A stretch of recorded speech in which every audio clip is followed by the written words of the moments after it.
Assalamualaikum warahmatullahi wabarakatuh dan salam sejahtera kepada semua pelajar dan juga pendengar. Kali ini kita akan pergi kepada tutorial differentiability. Okay. So jadi dalam topik ini basically kita akan bincangkan mengenai beberapa benda, iaitu seperti ini ya, seperti linear approximation formula dan juga error dan sebagainya lah. So jadi saya harap untuk topik yang ini harap semua pendengar faham, boleh rujuk kepada video sebelum ini dan juga rujuk kepada nota yang saya yang ada. Kita cuba kenal pasti beberapa formula yang kerap kita gunakan. Okey, kita pergi kepada soalan nombor 1 sekarang ni. Soalan nombor 1 ini idea dia adalah macam ni ya. Tengok ya, kita akan menggunakan formula ini ya. So ingat ya, formula linear approximation. So ditandingkan dengan L. Yang inilah ya, L. So jadi L ini, linear approximation ini, rumusnya adalah seperti yang seperti yang kamu nampak dalam kotak ni lah ya. Ini adalah fix tau. Ini memang dah tetap. Inilah formula dia. So kita sebut saja linear approx. Jadi ini adalah formula yang akan kita gunakan. Jadi kita perhatikan kat sini. Soalan dia adalah yang ini ya. Suppose that the function f is differentiable at the point 3, 4 with, nampak tak? Semua ini telah pun diberi tau.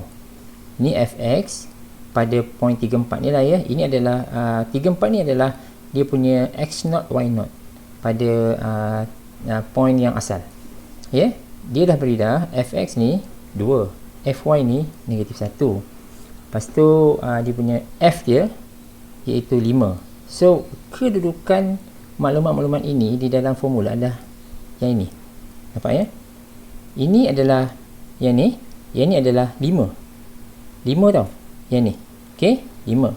Lepas tu, yang fx ini, yang ini adalah 2. Lepas tu, yang fy ni adalah negatif 1. So, jadi sebenarnya, bila kita menggunakan linear approximation punya formula, kita dalam contoh inilah ya, kita isi tempat kosong saja. So maknanya kita dah ada this part, we have already the answers. Yang fx ni pun dah dapat, tak payah kira. Tapi kalau dia tak beri, maka kita kena calculate. Lepas tu fy juga telah pun diberi. Yang tak ada hanyalah bahagian ini sahaja. Kan? Tapi bahagian ini kita dah boleh isi semua nilai. Sebab x ini jangan ubahlah. Ya, x ini jangan ubah, tapi x0 ini kita tahu, y0 ini pun kita tahu, iaitu pada point asal, iaitu pada point 3, 4. Yang inilah 3, 4. So kita masuk je. So kita masuk saja. Jadi so every information has been given here. Lepas tu kita akan menggunakan formula linear approximation by using the initial point. Ya, ingat ya, linear approximation kebiasaannya we are going to use the initial point. The initial point now adalah 3, 4. So kita pun guna. Ya, kita masuk semua dan last kali kita akan dapat jawapan ni lah. 5 tambah 2 x minus 3 minus y minus 4. Kita dapat ini kan. So yang ini dulu. Ini paling penting. Lepas tu baru kita boleh jawab soalan. Soalannya apa? Soalannya ini. Estimate the value of f 3.01 and 3.98. Ini x, ini y. Baru kita boleh masukkan nilai-nilai ini ke dalam L tadi tu. Ingat ya? Mula-mula kita ada linear approximation punya formula yang ini. Okey. Ini adalah rumus yang asal. Kita nak dari rumus asal ni kita akan masukkan the initial point, iaitu 3, 4. Lepas kita dapat yang ini. Okey, then baru kita boleh jawab soalan. Soalannya adalah nak mencari 3.01 dan juga 3.98. Dan baru kita masukkan. Nampak tak x ni? X ini, inilah dia nilai 3.01. Nampak tak y ni? Inilah dia nilai 3.98. Okey. Jadi maka kita pun akan dapat ini tolak 3, y tolak 4. Kita dapat macam ni dan kita dapat jawapan sekali 5.04. Okey ya. So jelas ke soalan ni? Soalan ini requirementnya adalah kita nak cari L. Cari L. Nak cari L, kita kena guna initial point. Lepas dapat, baru kita cerita apa yang kita nak buat. So question ni estimate the value of yang ini, maka baru kita masukkan nilai ini. Alright, so untuk tutorial ini, setiap soalan kita kena analyze dulu apa yang kita nak buat, apa yang info yang ada, dan baru kita boleh rancang kita punya solution. Okay, so ini adalah soalan nombor 1. Soalan nombor 2, look, soalan nombor 2, compute the differential dz. Okay, simple je lah simple aja, dz. Jadi apabila kita nak mencari dz, rumusnya adalah seperti berikut. Yang ini.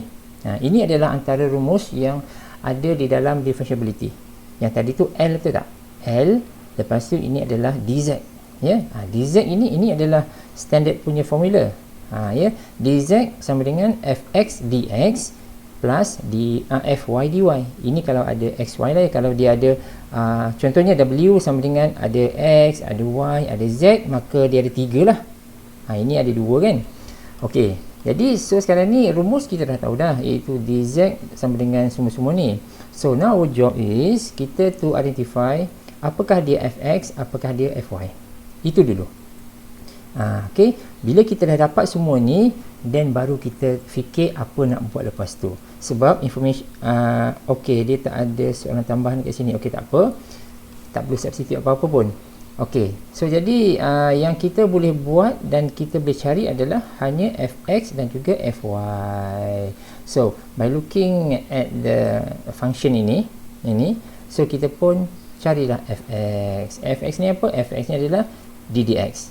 So kita somehow, kamu boleh lihat kat sini So saya akan apply the product rule. Macam ni lah product rule tu saya apply dekat sini. Yang ni kan ini adalah hasil darab dua function kan. Tapi kita nak fx saja, iaitu ddx lah. So jadi kita kena guna product rule kat sini. So kamu boleh lihat kat sini, ini adalah product rule. Dua ungkapan yang mula-mula ni adalah product rule. Okey, lepas tu kita tolak 2, minus 2, ini minus 2 plus 0 plus 0. Yang ni. Ini adalah fx. Dan kita baru dapat jawapan satu yang inilah, yang saya kotak biru ni kan. Lepas tu dengan similar approach kita dapatkan pula fy, iaitu ddy. So ddy saya dapat kotak yang warna biru ni, yang kedua ini pula. Jadi bila kita dapat yang ni, then kita akan masukkan ke dalam formula ni. Bila kita dapat fx ni, kita masukkan ke dalam sini. Dah dapat fy ni, kita masukkan ke dalam sini. Itu saja. Okay, so our last answers adalah yang ini. Ini adalah jawapan dia. Okay, okay, ini adalah soalan nombor 2. Soalan nombor 3, tengok. Soalan nombor 3 ni apa? Soalan ni saya dah contoh kat sini. Okay, tak apalah cuma ini apa ni? Ini soalan nombor 3 ni saya buat ada note kat sini. Similar to question 4 but different approach. Different approach sebab keperluan soalannya berbeza.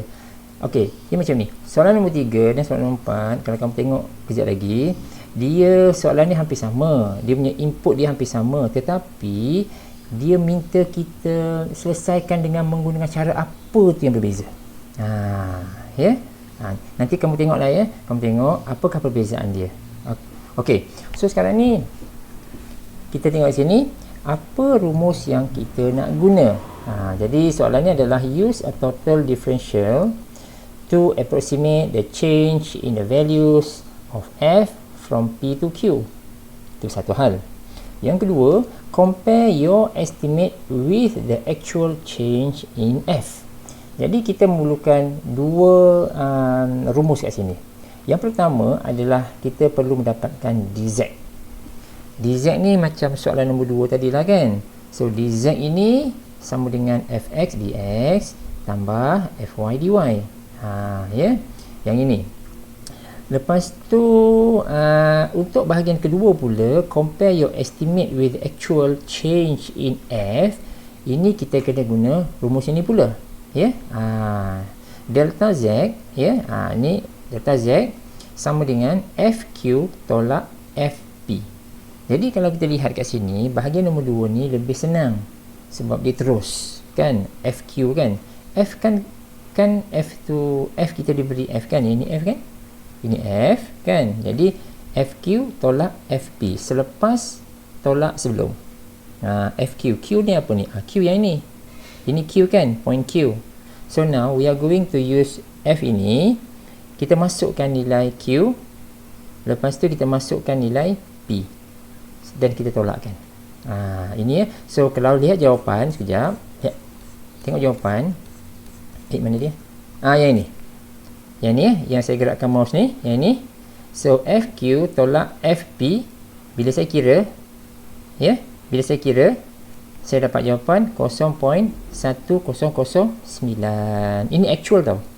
Ya, 0.1009. Tapi bila kita buat approximation kemudian, ini kita dapat 0.1. Okey lah. Actual punya adalah 0.1009. Yang approximation adalah 0.1. So not bad lah. Kalau dua-dua jawapan ni sangat jauh berbeza, dan kamu kena check semula. Adalah yang salah tu. Contohnya, kalau ini 0.1009, tiba-tiba dekat sini, kita dapat 0.4, then something wrong somewhere. Then kena check kat sini. Ya, sini ataupun sini lah. Either of this akan salah. Kalau jawapan tu jauh berbeza. Okey, yang part ini okey lah kan. Part ini kita faham macam mana kita nak buat. Kita hanya substitutekan Q dengan P ni ke dalam F tu dan kita dapat jawapan. Cuma yang ini, now we are using this. Kita nak pakai kawan ni. Okey? Okey. So, kita dah ada pengalaman macam mana kita menggunakan rumus ini pada soalan nombor 2 tadi kan. Tapi soalan nombor 2 tadi tu dia tak ada apa-apa nilai. Saya tengok balik. Nampak tak? Dia kata compute the differential dz. Itu je. Dia tak bagi apa-apa point kat sini. Jadi sebab itulah soalan nombor 2 ni kita end up dengan ini je. Ini saja. Now, soalan dia, kalau ada point. Kalau ada point. So kalau kita diberi point, contohnya ada point P ke Q, contohnya macam tu, maka kita kena selesaikan yang ini. Kena masuk nilai lah. Maksud dia X ni ada nilai, Y ni ada nilai, dx ini pun ada nilai. Ya, dy ini pun ada nilai. Apa maksud dx dy ni? Dx ni adalah perubahan bagi x, perubahan kecil bagi x. Yang dy ni pula adalah perubahan kecil bagi y. Okey. Jadi tengok kat sini. Jadi idea dia adalah kita jangan peduli pasal ni kita dah selesai dah. Yang ini dz dz kita akan cuba selesaikan ni. Kita dapatkan mula-mula dapatkan fx kan, lepas tu dapatkan fy. Ya, kita pun buat macam ni lah. Macam ni saya buat ni. Okey, ini kita diberi equation 1 kita diberi. Lepas tu kita nak dapatkan dz. Dz sama dengan fx dx plus fy dy. Dan kita kena cari apakah fx. Dan saya pun buatlah. Buat satu ni. Lepas tu saya pun buat fy macam ni. Nampak kan yang kotak biru ni? Dan bila dah dapat kotak biru ni, saya akan masukkan yang kotak biru ni ke dalam setiap satu ni. Yang ini dan juga yang sini. Masukkan aja. Bila kita masukkan nilai fx dan masukkan nilai fy kat sini, kita akan dapat satu ungkapan yang panjang macam ni. Inilah. Yang ni. Yang ni. So saya katakan ini adalah equation number 3. Yang ni Yang ni. Sampai sini yang saya gerakkan mouse ni, sampai sini this is exactly like question number 2 tadi. Kita mati kat situ. So cuma soalan nombor 3 sekarang dia bagi point. Point ni adalah P ke Q. P ke Q. So now kita kena analyse. Kita analysekan dia. X adalah 1. Faham ya? Pasal dia daripada P ke Q tau. P kepada Q ya. So X adalah 1. Y adalah 2. Ya, dx ada perubahan kecil. Maksud dia perubahan kecil terhadap x. So kita lihat dekat sini. Ini kan 1. Ini kan 1.01. Maksud dia perubahan dia adalah 0.01. Yang ini. Nampak ya? Sama juga dengan y. Y tu asalnya 2. perubahan kecil bagi y adalah ini 2, ini 2.04, maka perubahan kecil adalah 0.04. Nampak tak? Ini kena careful lah. Ini once kita dah dapat yang ini, maka barulah kita boleh masukkan ke dalam persamaan 3. Masukkanlah. Ini x 1 kan, y ni adalah 2, dx ni adalah 0.01, x ni adalah 1, dy ni adalah 0.04. Bila kita buat, maka kita dapat jawapan 0.1. Boleh jadi in comparison dengan actual punya yang ini, kita dapat not so bad, memang bagus lah kot. Yang actual punya is more accurate, 0.1009. Yang approximation kita dapat 0.1. Okey, settle.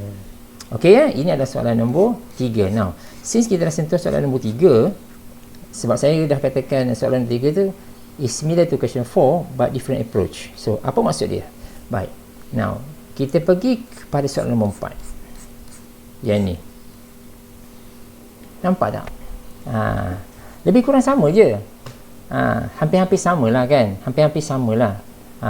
Sebab dia bagi info yang hampir-hampir sama pun. Nampak tak? Dia bagi F, dia bagi 2 point kan? Cuma sekarang ni ada yang ini. Saya dah kotakkan dengan merah. Find the local linear approximation L. Nampak kan? Dia suruh menggunakan L. L. Ini bahagian A lah ya. Bahagian B, compare the error. Compare the error, cara dia macam ni. Error ya. Nampak tak ni? L, Q. Ya, L, Q. Tolak F, Q. Mana Q? Ini P. P adalah yang original tau. Original pula. Dia punya initial. Ya. P initial. Q ni, ni selepas dia bergerak. Ini selepas dia perubahan lah. So, maksud dia L, Q, F, Q. So, kalau kita lihat soalan nombor B yang ni kan, ini soalan B ni yang mana senang kita buat? Part ini senang kan? FQ kan? Mana F? F adalah ini kan? So maksud dia kita boleh terus masuklah nilai. Masuk nilai Q ni ke dalam F ni. Maka this part gonna be very easy. Okay, cuma yang ini, yang LQ ni kita tak boleh buat lagi. Sebab kita memerlukan maklumat daripada sini dulu. Sini dulu. Okey, now ingat semula dalam soalan nombor 1 saya ada bincangkan bila kita nak mencari L, kita menggunakan apa? Kita gunakan initial point dulu kan. Maknanya kita akan menggunakan 43 ni. 43 ni dulu kita kena buat. Ini jangan sentuh. Ini jangan isi apa-apa. Ini kemudian. Untuk kita develop L, memang kita ada formula, kan? Cuma kita nak dapatkan L tu, kita kena memerlukan initial point terlebih dahulu, iaitu 43. Okey, now kita pergi ya.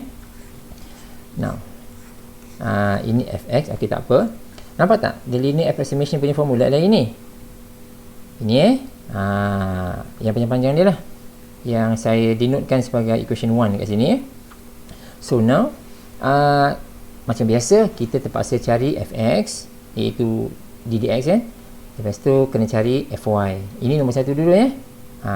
So saya pun cari fx. Saya pun cari macam ni lah. Lepas tu saya siap-siap masukkan nilai. Ya, saya siap-siap masukkan nilai 43 tadi tu. Mana tadi? Yang ni kan. 43 kan. So saya kena cari fx, kena cari fy. Lepas tu masukkan nilai. Jadi saya pun cari fx. Kamu boleh lihat kat sini. Ini jangan salah ya. Ini jangan salah ya. So maknanya kita kena buat apa kat sini? Kamu kena differentiate je lah. Yang pertama sekali kena differentiate terhadap x. Lepas tu untuk y pula kena differentiate terhadap y. Boleh nah? So jadi dimudahkan cerita, apabila kita telah dapat fx, saya pun akan masukkan nilai ni 43 ni, maka saya dapat negatif 4/125. Lepas tu saya pun tak nak buat, saya tulis by using similar approach. Saya tak tunjukkan pengiraan dia. So saya pun dapat fy sama dengan negatif 3/125. Okey, jadi sebenarnya yang saya telah pun menyelesaikan fx dan juga fy. Jadi kalau lihat daripada rumus ini, yang ini saya dah dapat dah. Ini pun saya dah dapat. Ya, so ingat semula bila saya sebut linear approximation, nak mendapatkan equation 1 ni kita sentiasa guna the initial point, iaitu 43. Maknanya yang ini pun 43 jugalah kan. Yang ni kan, gunakan 43 tadi tu. Okey. Jadi apabila saya selesaikan yang itu tadi, maka saya akan dapat yang inilah. Nampak Saya dah masukkan semua-semua sekali. Saya guna L aja.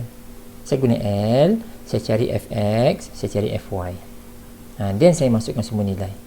Maka apabila saya dah dapatkan L, iaitu saya denotekan sebagai equation 2, then baru saya masukkan nilai Q.